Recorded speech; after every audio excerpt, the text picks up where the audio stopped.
एक माँ अपने बच्चे को जन्म देती है और फिर उन्हें कभी नहीं देख पाती, क्योंकि वो उन्हें पैदा करके ही अकेला छोड़ देती है। और फिर शुरू होती है जिंदगी और मौत की रेस। ये कहानी है सी टर्टल्स की।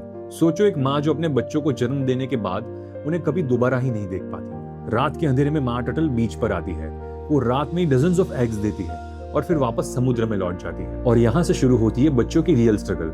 जैसे ही हैचलिंग्स अंडे बनकर निकलते हैं, उनके पास सर्वाइवल के लिए कुछ ही मिनट्स होते हैं। वो नेचुरल लाइट को देखकर समुद्र की तरफ भागना शुरू कर देते हैं। लेकिन बीच तक का ये छोटा सा सफर भी डेडली होता है। बर्ड्स, क्रैब्स और दूसरे प्रीडेटर्स उन पर अटैक करते हैं और बहुत कम बच्चे समुद्र तक पहुंच पाते हैं। और समुद्र भी सेफ नहीं होता।